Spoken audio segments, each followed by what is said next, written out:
Hello, Goddesses. Welcome to this week's Oracle message for week of 30th of April, which has taken us into May, and also to the full moon this Friday. So I'm following the new format again. In a moment, I'm going to give you my review and then I will deliver this week's Oracle message. But I invite you, as I have been doing for the past few weeks, to take your time with this weekly message, to get your journal, your favourite pen and a cuppa, and to do your review as well. And one of you wonderful goddesses in the circle actually said this to me this week, that hindsight is a great way to learn, and it is, which is why we've started doing the review. And I would like you to do your own review. So if you want to do your own review before you watch mine, you can pause the video and stop, and that's perfect. And also, when I show you the weekly oracle message, if you want to pause the video before you hear what I have to say, that's fine too. And if what you think and what the message means to you is different to what I've said, that's perfectly okay. That's absolutely fine, because that's you learning to trust your own intuition as well. So here we go. What do you need? Your pen, your journal, a comfortable space, the time to do this. Let's go.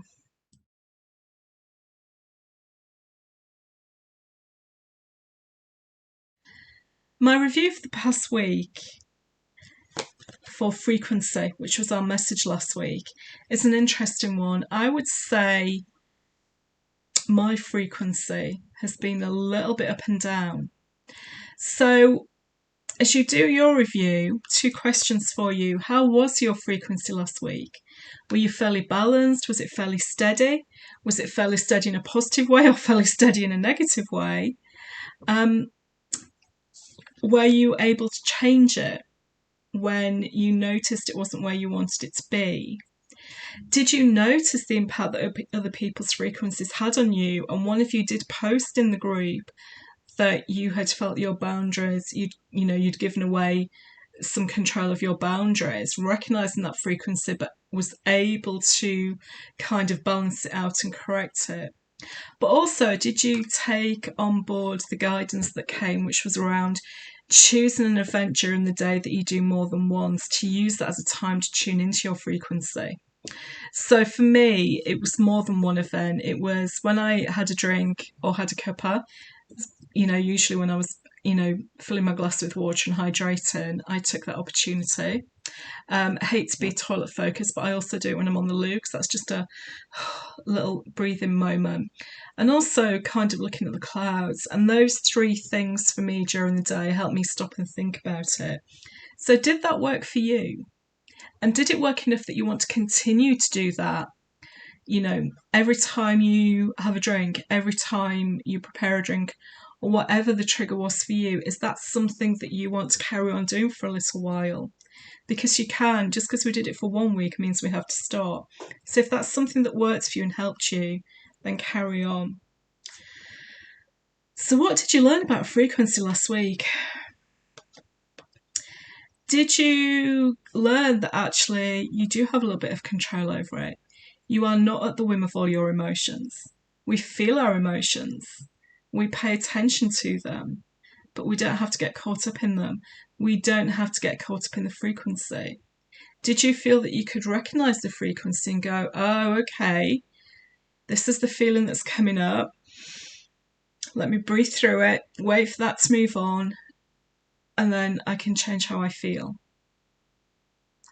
Because we think, we don't have control of our emotions. And actually, if we choose to, we can. Now, we should never suppress an emotion, because that causes physical and psychological illness. We never suppress it. But we don't have to get drawn into it. We can observe it like you were witnessing something that someone else was doing. It's like, oh, this is how I feel. So what made you notice a frequency in the past week? And also, did you find that you could use your frequency to connect to the universe, to connect to the otherworldly, just to think differently about things? So there's a lot to review for the past week. Just make a few notes.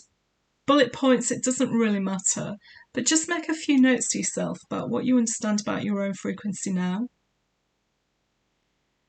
what you want to carry on doing to be alert to and aware of your frequency going forward. And if you're going to still carry on using those little points during the day to have a check-in for yourself. And that's the review for the week.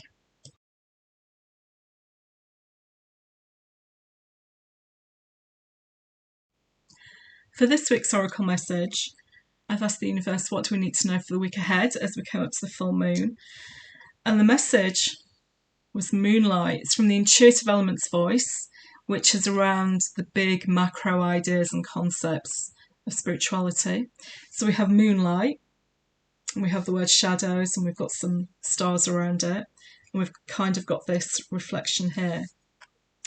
And the second message is vibration.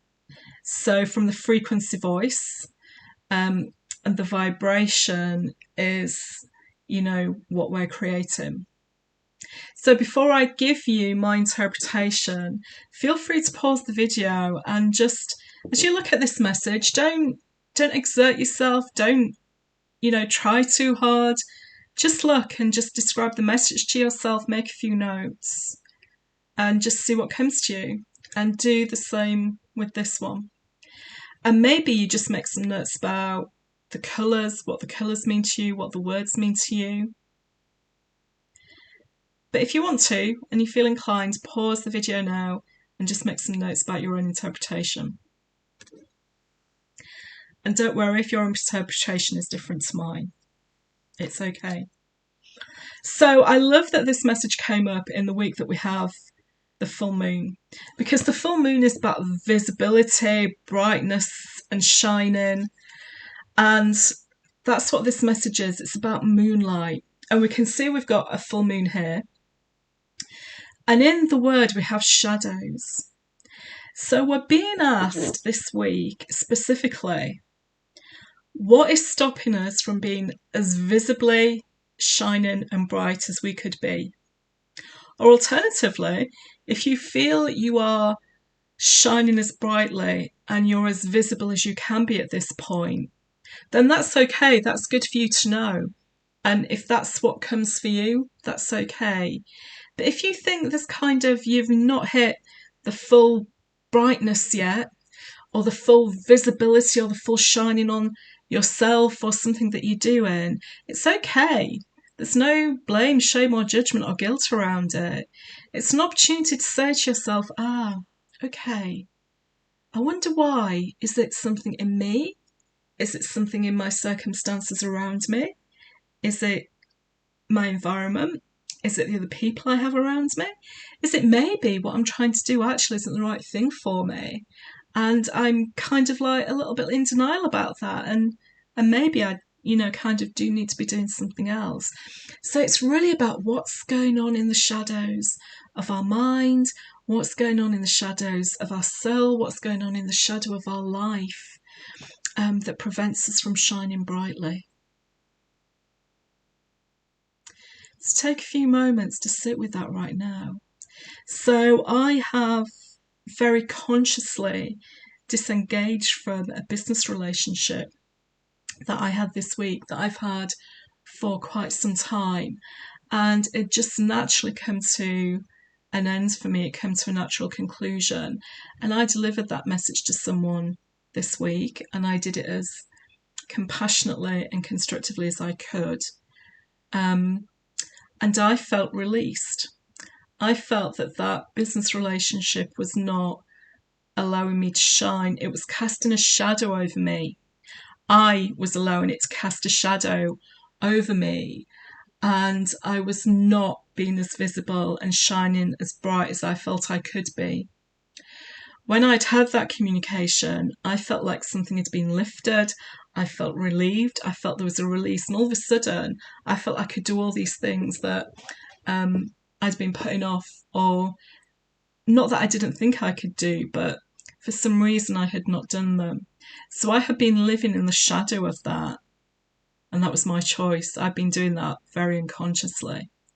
But once I got the message last week about through the frequency, that's where it is. So I share that with you as an example of how I was living in the shadows and how I felt I wasn't being my brightest, and now I feel much brighter. So it's a lovely way to think about, the light and the dark. And we're not talking about the dark as anything evil or bad. It's just the darkness where we've got little things that hang around that we allow to stay there and perhaps dulls our shine a little bit. So think about what it is for you. Are you shining as brightly as you could be now? And if not, if you feel there's more shining and brightness in you,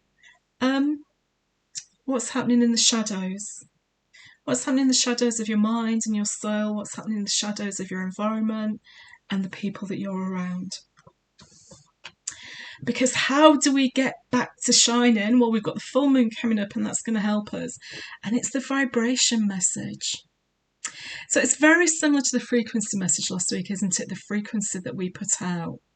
Now, in quantum physics, there's this sense that everything vibrates. It has a vibrational frequency, even solid things. But the frequency is so low that we can't feel it. So, like, for example, a table vibrates and has its own frequency, but it does it so slowly, we see it as solid. And that's kind of what this message is about. It's where,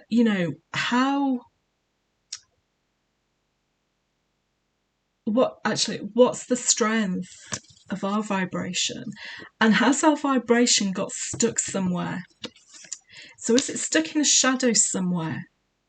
So when you're thinking about shining brightly, being visible as your authentic self, because that's what we want to be visible. We don't just want to be visible for the sake of it. We want to be visible as our authentic self. I'm assuming you all got that, but I'll say it explicitly because the universe has just brought it in. Do you actually know what your vibration is? Do you know what is your authentic vibration? And it can change during the day, right? So do you know, can you plot, there's a chart coming in. Can you plot what your vibration is kind of during a day, a week, and a month? Now, we know that kind of hormones and mood are affected by menopausal changes, and even when you're post-menopausal, and I'm stop going to say post-menopausal, when you're in your Renaissance time, I've still found this kind of like times during the month that I'm more active and other times of the month when I'm inactive. So do you know what can make you shine bright? What are the conditions you need it to create the vibrational frequency to shine bright? Is it the people around you? Is it that you have to have better control of something in your life, or better oversight rather than control of something in your life? Is it some relationships you need to keep at a distance that you can't move away from or get away from, but you just need to keep them at a distance? Is it something, is it a book you've been wanting to read and you just want that self-care time to sit and read something? Is it that you just need more self-care time to make yourself shine brightly? Do you need to do some more exercise to shine more brightly? It's the things we need to do for ourselves to have that vibration to shine.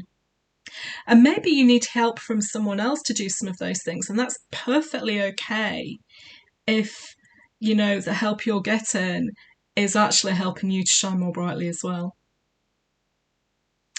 So there we have it. Beautiful messages, and I love that we've got a full moon as we're coming up to the full moon on Friday. Moonlight and vibration. If you want to share what this means for you, if it was different to me, do put it in the Telegram group. I'd be really interested to know what that means for you, and let me know if this resonates for you as well. And then for those of you who can make it on Friday, I will see you on Friday evening for the full moon Oracle Circle. Wishing you an amazing week, goddesses. Bye.